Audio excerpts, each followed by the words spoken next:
Hi అండి, అందరికీ నమస్తే. Welcome back to our channel. ఈరోజు నేను ఒక మంచి టేస్టీ రెసిపీతో మీ ముందుకు వచ్చేసానండి. అదే మునక్కాడ బొమ్మిడాయలు ఎగ్ కర్రీ అనమాట. చాలా అంటే చాలా రుచిగా ఉంటుందండి అండ్ డిఫరెంట్గా కూడా ఉంటుంది. తప్పక ట్రై చేయాల్సిన రెసిపీ అండి. ఇది చేయడం కోసం నేను ముందుగానే మునక్కాయల్ని కట్ చేసుకొని పీచ్ తీసుకొని పెట్టుకున్నానండి. అలాగే ఒక 5 ఎగ్స్ని ఉడికించి ఫోర్క్తో హోల్స్ పెట్టుకొని పక్కన పెట్టానండి. అలాగే నేను బొమ్మిడాయలను తీసుకున్నాను. వీటినే కడ్డి చేపలని కూడా అంటారండి. వీటిని ముందు వెనుక భాగాలను తీసేసి మంచిగా క్లీన్ చేసుకొని ముక్కలుగా కట్ చేసుకొని లైట్గా వేయించుకొని పక్కన పెట్టుకోవాలండి. ఆయిల్ ఏమి వేయకుండా మామూలుగా వేయించుకొని వేడి నీళ్ళల్లో వేసుకోవాలి. ఇలా నీళ్ళల్లో వేసుకొని పక్కన పెట్టుకోండి.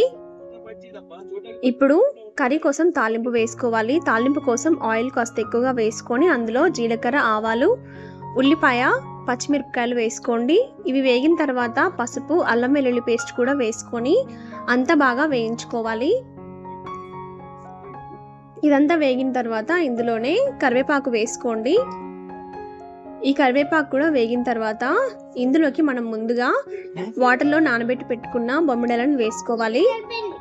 వీటిని ఆయిల్లో 1 మినిట్ అలా ఫ్రై అవ్వనివ్వండి. ఇవి కాస్త ఫ్రై అయిన తర్వాత ఇందులోకి మనం ముందుగానే ముక్కలో కట్ చేసి పెట్టుకున్న మునక్కాడ ముక్కల్ని వేసుకోవాలి.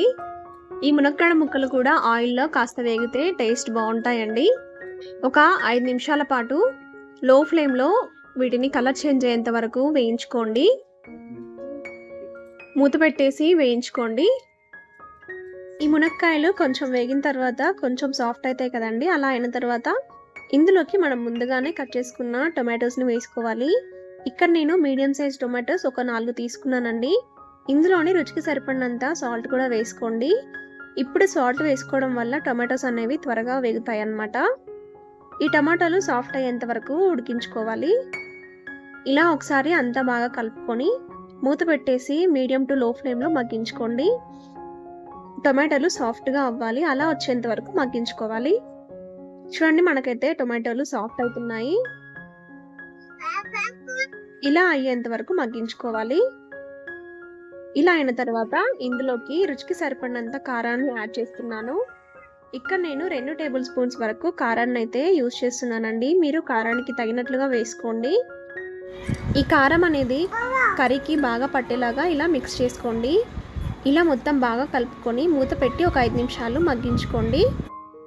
5 నిమిషాల తర్వాత ఈ కర్రీలోకి సరిపడినన్ని వాటర్ని యాడ్ చేసుకోవాలి. మనం ఇందులోకి డ్రై ఫిష్ కూడా వేసాం కాబట్టి వాటర్ని కొంచెం ఎక్కువగా వేసుకోండి.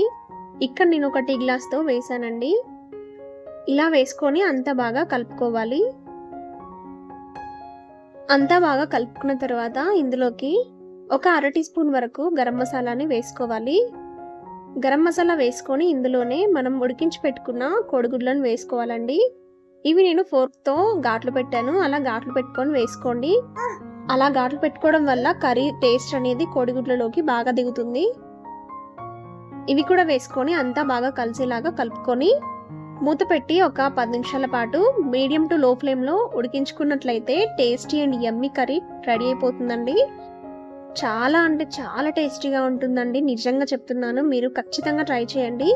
మీరు డ్రై ఫిష్ ఇష్టపడే వాళ్ళైతే తప్పకుండా ఈ కర్రీని ఒకసారి ట్రై చేసి చూడండి. మీకు ఎలా వచ్చిందో నాకు కామెంట్ చేయడం మాత్రం మర్చిపోకండి. నచ్చితే లైక్ చేయండి, షేర్ చేయండి. ఇలాంటి మరిన్ని రెసిపీస్ కోసం సబ్స్క్రైబ్ చేసుకోండి.